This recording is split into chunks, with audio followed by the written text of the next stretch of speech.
Hello and welcome to Sri Lanka 99.94 Cricket Every Day. My name's Martin Machado from the Murray End, and I'm joined, as always, by Estelle Devon, fresh from the Papa Ray's Christmas party. Sri Lanka 99.94 is your new home for Sri Lanka content, and of course, Lanka Premier League content. We'll be dropping into your podcast feed on YouTube or the 99.94 app several times every week. So do please rate, review, and subscribe. Thank you for joining Cricket's Conversation.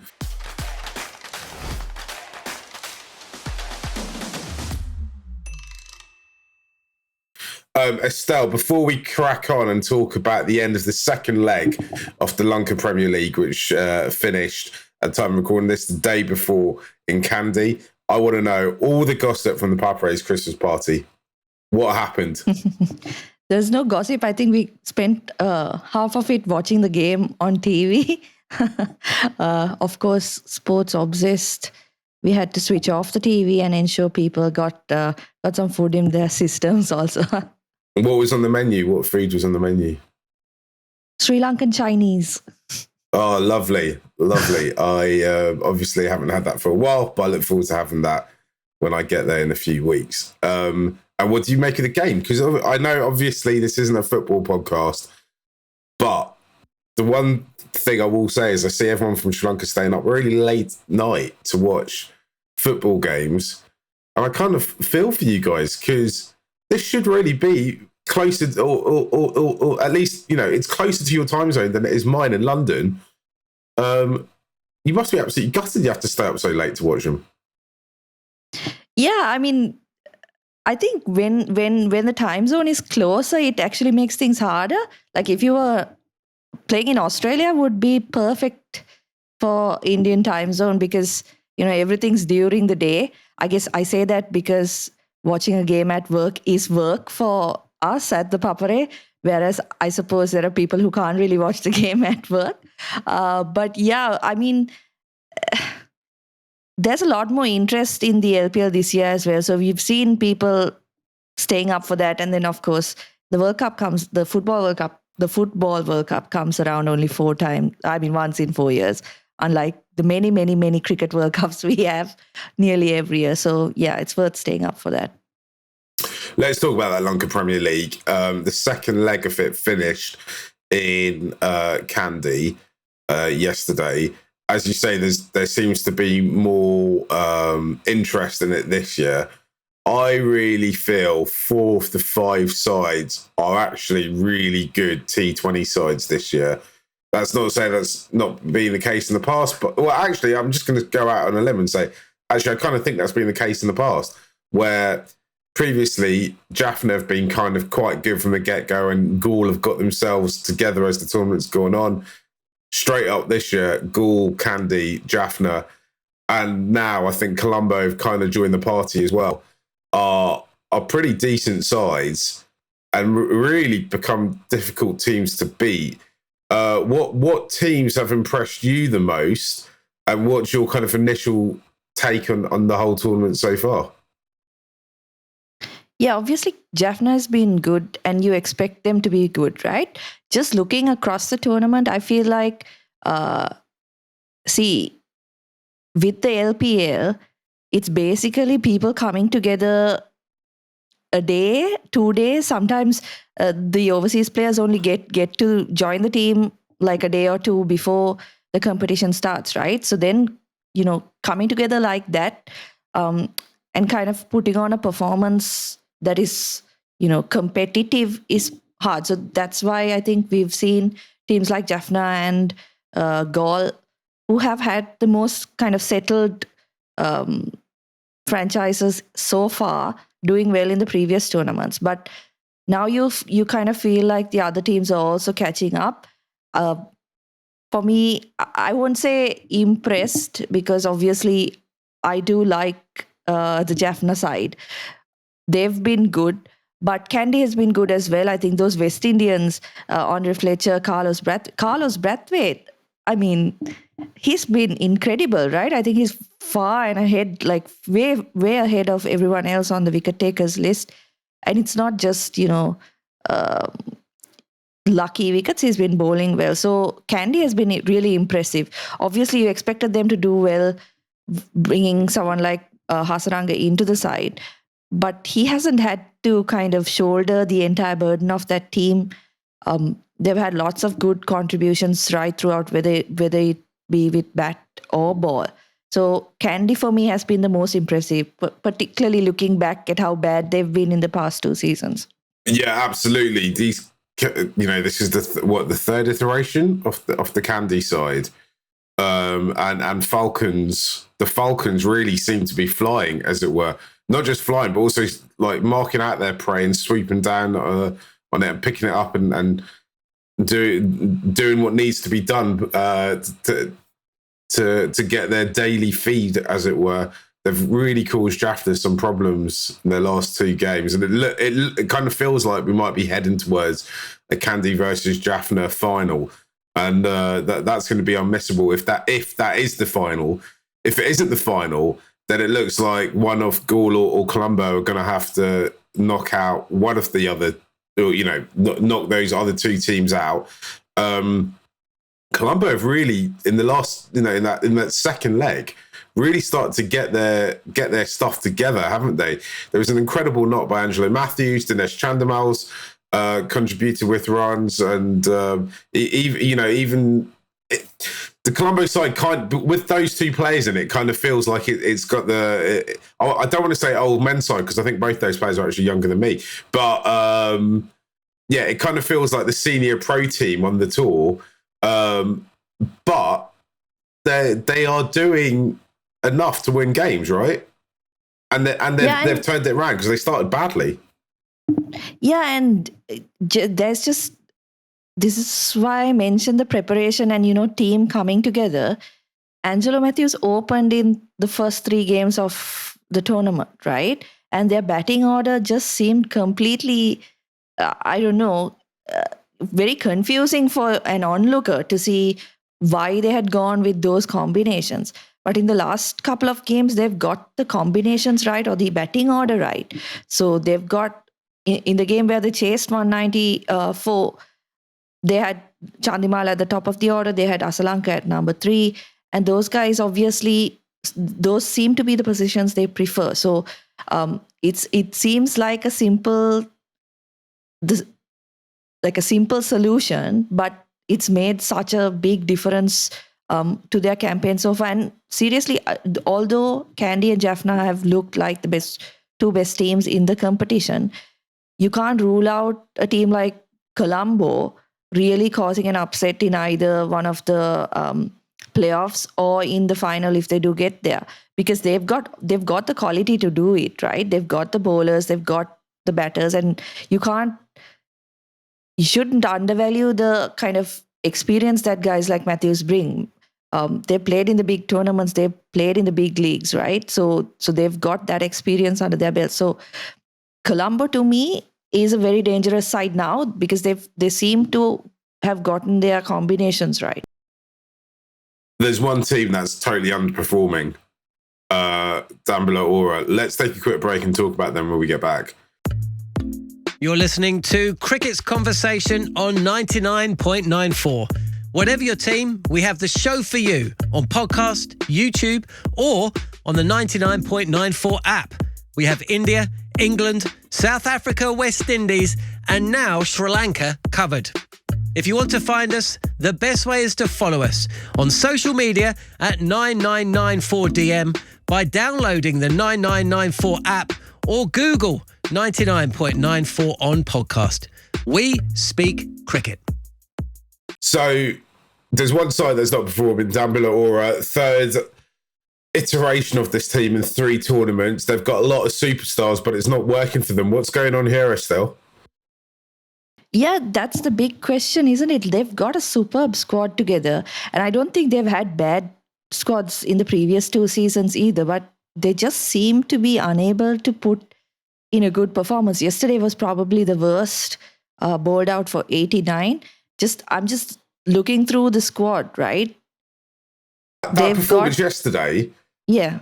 I can't remember the last time I saw any T20 side in any franchise tournament or international throw wickets away like the way they did. I saw somebody tweeted it's like a Chinese version of baseball, which I thought was quite funny.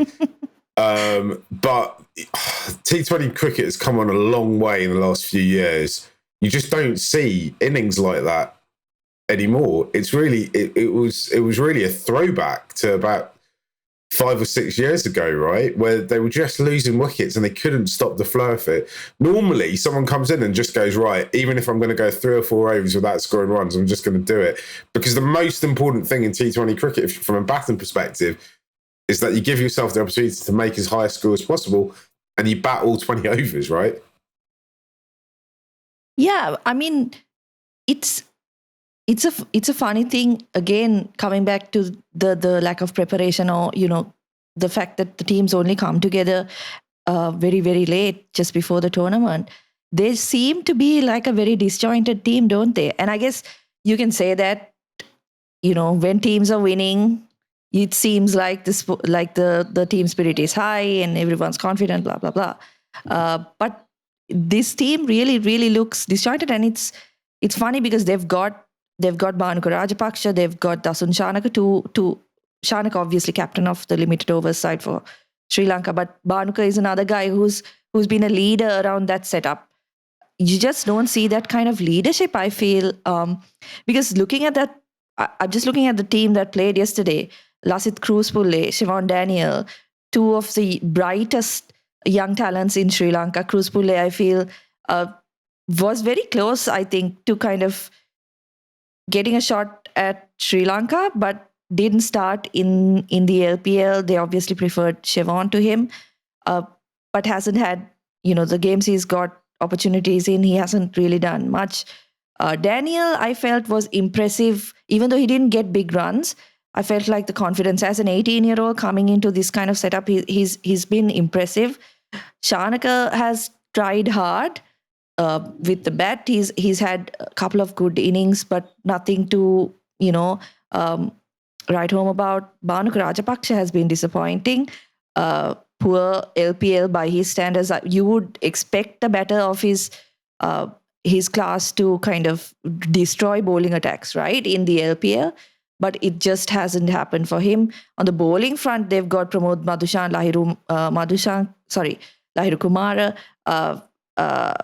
Van Meeken from the Netherlands, but just they haven't been. I don't know. We spoke about this in the previous episode as well. You can't point out what the issue is, right? Yeah, it just feels we've seen all the other 4 sides all do something extraordinary at some point since the tournament began. Dambula haven't done anything. It feels like there was actually quite a lot of coming into the tournament, looking at that squad. Got Shanaka, you got Rajapaksa, 2 big hitters from the national side. There was a lot of expectation that if they were going to win games, they'd be able to chase down big scores and potentially post big scores. Sivan Daniels and Cruzpulle, again, 2 players where there's a lot of expectations on how they might develop as players and what they might go on to achieve. Young players as well, and they've got good bowling. They've got a good bowling attack as well, right? Pramod and Laru have done it at the highest level and have been successful at the highest level, right? And it's just not all coming together. I think, me and you aren't near the squad. We're not near the team. We're not really sure what's happening around there. We can't really comment too much. Obviously, the Lanka Premier League is one of the hardest franchise leagues to win in the world. And, I'm a Lanka Premier League supremacist. I believe it's also one of the best leagues to win in the world. My worry is I'm not that fussed that Dambula might not win it this year. But my worry is if you're a youngster involved in that setup, will it have a negative effect on your career? Will it have a negative impact on your career? Because we're going to go on and talk about youngsters who've impressed us this time round and really seize the opportunity. But what about the ones who are in a franchise and it's not working out for them? And I imagine there's a lot of negativity around it. And I imagine there's a lot of frustration around it. The way social media works in Sri Lanka is that if you have 1 or 2 bad innings, if you start people start to write you off and try and, claim that you'll never play for the country again, or that you've thrown away an IPL contract.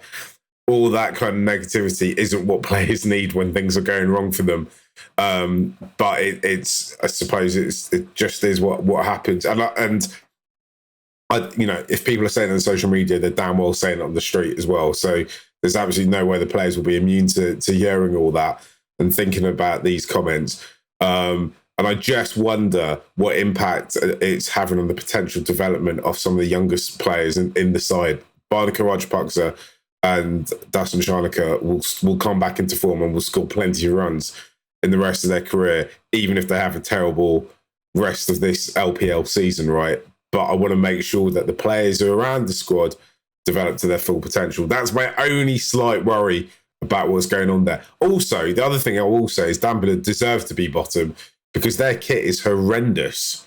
And nobody looks good in that kit. Everyone looks kind of unfit and a bit like a clown. And I'm quite a big fan of multicolored stuff. Am I being unfair on the kit? I don't know. I don't know why they switched from their original colors, right? Maybe it's to do with the new ownership coming in. But yeah, I mean, it's. I would say Candy's kit maybe in season 1 or season 2 was worse. The orange and blue just didn't work. But it's a pretty horrible one. And just on your point about youngsters, I also forgot to mention Sikandar Raza. I was just thinking about it when you spoke about, blowing an IPL contract. He's had a forgettable LPL, right?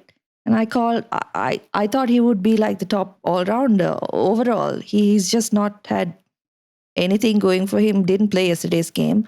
So on the youngsters, I do think that's a big thing for them.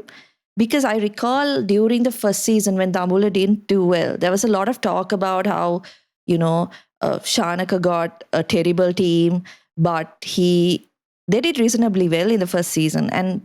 But he led them well and he managed to get them to a standard or whatever. If you're in Shanaka's team, you don't want to be hearing that, right? That, captain got a shit team, but he made it work. So I hope there is no such kind of comment coming out of the camp this time around, because that's not a bad team. That's a very good squad. I felt prior to the first game, before the tournament started, they looked like maybe the strongest team on paper, or at least top 3. They just have not delivered at all. Estelle, let's take a quick break. When we come back, I want to know which players have impressed you, and I also want to pose the question to you. Do you think it's time for a 6th side in the Lanka Premier League? If you love the language of cricket and want more, then head over to the 99.94 app and you can hear all of our podcasts and cricket commentary. We're adding new shows all the time and covering cricket series from all over the world. Be the first to hear all of our announcements by following us on social media at 9994DM. Welcome to Cricket's Conversation.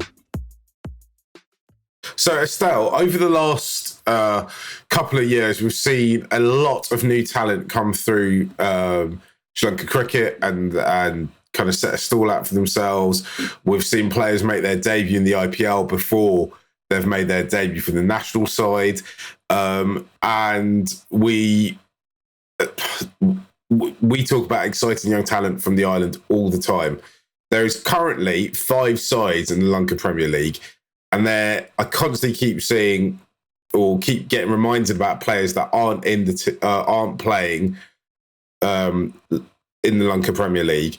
And I just wonder that as the tournament heads to its 4th year, is it time to have another side in the league, to add a 6th side to the league? Because I think it's growing at least our domestic pool of players. And also, if we add in, 4 or 5 more overseas stars, it could add a little bit more stardust to the whole thing. Yeah, I think that could be a good idea, particularly for me, because when there's 5 teams and 4 go through to the next round, not the semifinals, but like the playoffs, Eliminator, then it seems like even in this tournament, Dambul is pretty much out, right? 5 losses after 5.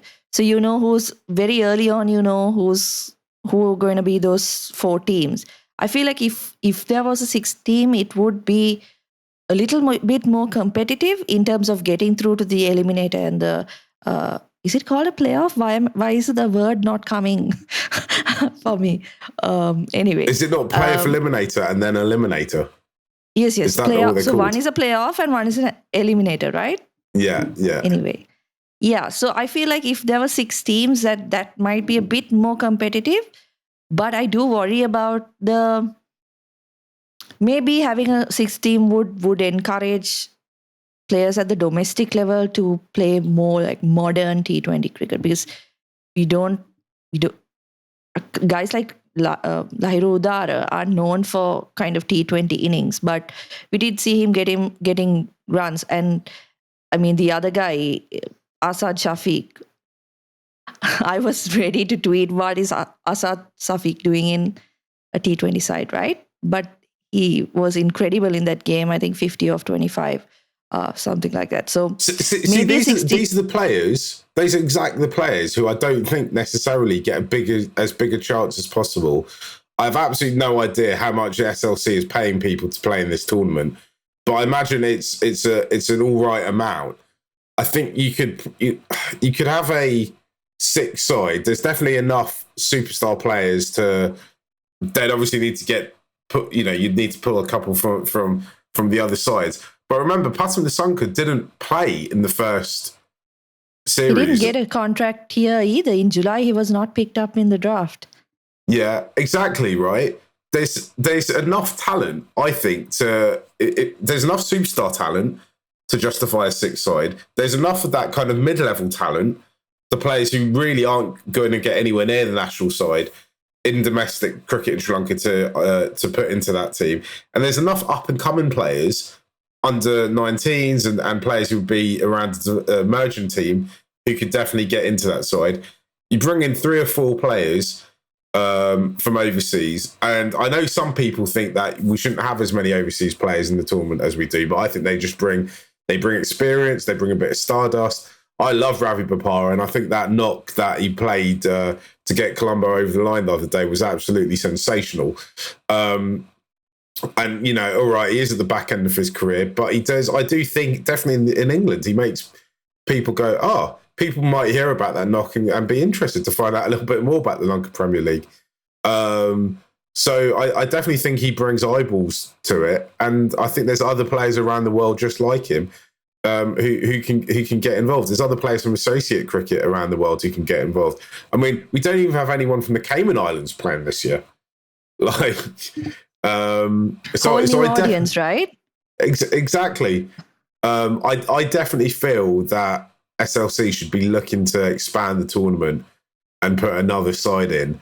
Though I'm also acutely aware that there is problems with ownerships of teams. If you've ever owned a Lanka Premier League team, or if you own a Lanka Premier League team, or if you can tell us anything about how to own or why ownership of Lanka Premier League teams change so frequently, please do get in touch. I really want to know what is going on with this. Leave a comment below. You can email me, mark@machado.co.uk.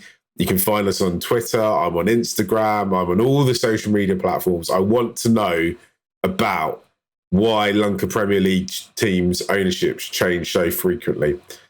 Anyway, Estelle, should we talk about the players that have impressed you so far? Yeah, for me, I think Thanuka Dabare obviously is one of them. He seems like he has the kind of gameplay to do well for Sri Lanka. I don't know whether he'll get an opportunity because obviously he opens the batting as well, right? He's a top order bat. So just breaking into that side is going to be tough because Kusal Mendis and Pathum Nissanka have done so incredibly well over the last year or so. I thought Nuwan Tushare is one guy who I must say, over the 3 seasons of the LPL, he seems to have just improved every season, and he's he's just a massive asset to the Gladiators overall. He's been so good for them. And I wonder sometimes why Sri Lanka cricket doesn't give him as much attention as they do Pathirana. Very similar types of bowlers, right? But Nuwan Tushara has had a couple of injuries. But he seems to be a guy who, if given an opportunity, could do well. And Sri Lanka do struggle with that kind of death bowling option.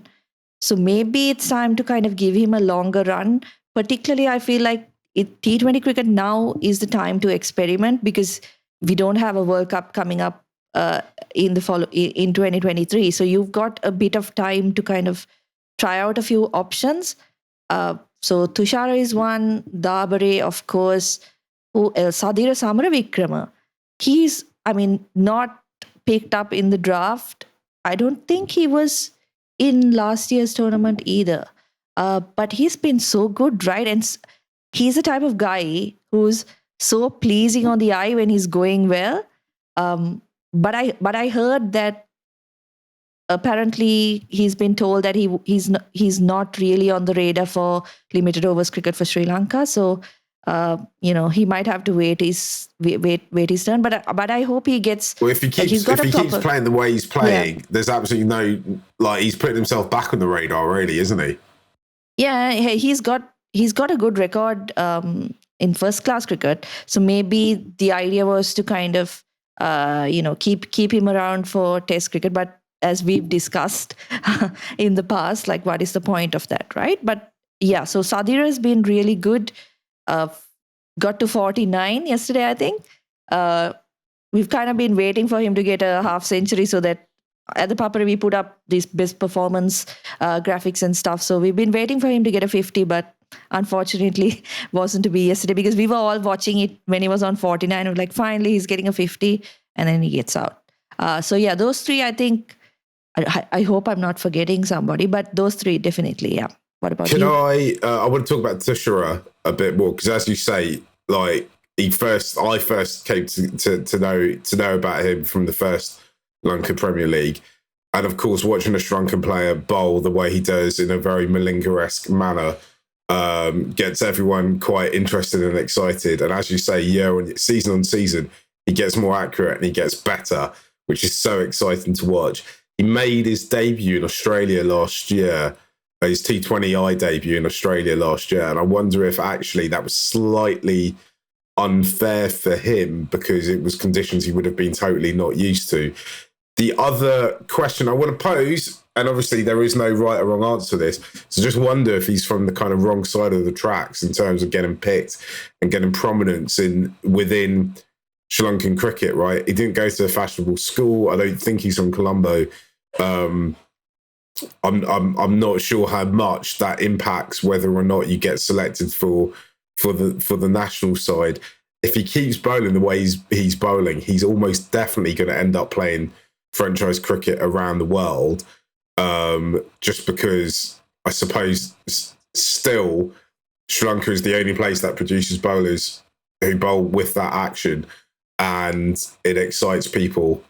And I still think, by and large, batters find it really difficult to play when the ball's coming from at the side, then up the top, right? And I remember watching him after the first LPL and thinking he's really excited, but he's not quite accurate enough. I think there was a game where he hit some wides, he bowled a few too many extras for my liking, but he's really sorted that out in the last few years, right? And I do think when you consider how many injuries we had for seam bowlers, I do think it is actually quite surprising that he wasn't brought into the squad for the World Cup. The other, not, and obviously this isn't one player in particular, but the other thing that's really impressed me has been the upping of strike rates, right? How much during the World Cup did we talk about the strike rate being too low? And you look at it now, and almost every game, apart from Dampilla's when they fell apart in their last game, almost every game the strike rate is becoming huge. We're seeing players bat decent innings and have strike rates of 150 plus, which is, I think, it is quite good. The the two players that I'm gonna mention are gonna be Veerskant, who we obviously talked about at length last time round, and Kamindu Mendis. This mainly because Kamindu's been somebody who's been in and around the national setup for quite a while. He got picked. He's been in squads and not made the 11. There's a lot of hype around him. I feel like he's had to go away and rethink his game and rethink what he needs and how he needs to play at that top level. And I'm wondering if we're starting to see that come through now because he's playing much more controlled.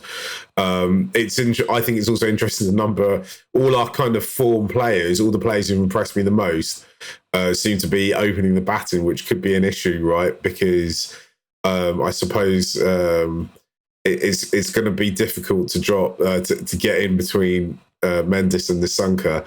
The other player who I think deserves a mention, because we haven't seen him play any cricket at all, and he's come back from a long injury, is Avishka Fernando, because he's been absolutely sensational opening the batting. And I thought that for T20 cricket, he was striking the ball, his strike rate was too low. He's absolutely come back with a bang, which is making me think, was he playing in pain? Leading up to his operation in February, I don't know. We'll have to wait for him to write a book at some point in his career, at some point at the back end of his career to find out. But I think, watching this tournament, I think in general, it feels like cricket in Sri Lanka is in reasonable health, isn't it? And it's just, can we harness this batch of players into a decent side competing in all formats of white ball cricket? Yeah, I think on the strike rates, and I think even the scores, if you look at them, they've been pretty good, right? Compared to the previous seasons. I do think it has something to do with Pallekelle. Pallekelle is a ground that produces a lot more runs than, traditionally the R. Premadasa. So I'd be interested to see what kind of tracks are prepared in Colombo, because you don't want to go from, teams scoring 170, 180, 190 to, again, coming down to the 140s or 150s. Low scoring games are interesting and fun, and, they have their own audience, but you have to think that as a product, LPL needs to be producing those big scores, and you need to have those players, striking the ball at, 150, 160. On Avishka, I feel like he has ridden a little bit on Gurbaz's kind of crazy attacking style of play, and it's kind of rubbed off on him a little bit. Like, he's obviously coming in after a massive break from international cricket. So yeah, I think very impressive the way he's gone about things. Again, how is Sri Lanka going to fit him into the side, the T20 side in particular? I think in ODI cricket, he should be opening alongside Nissanka. But yeah, we'll have to see what they go with against India, right? I'm very interested to see how the teams are kind of picked, because lots of options at the top of the order. The other person who needs to mention, but I'm trying not to mention him, is Will Alagay, because his spell the other day, 4 wickets and 7 runs, was unbelievable. But I didn't mention him because it's almost like it's not impressive, because you expect that from him, right? He's been so good. Yeah.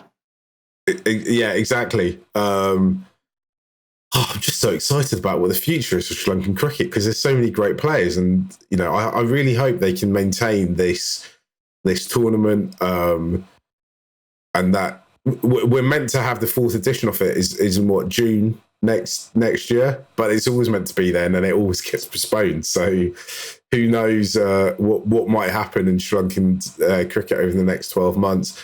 I think there's loads of selection headaches now when they go to that India tour, which is only in a few weeks.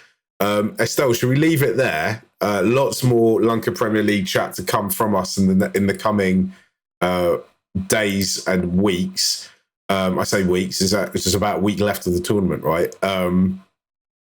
and we'll do a big post-mortem after it as well. So do not worry. Thank you for listening to Sri Lanka 99.94, where we speak cricket every day.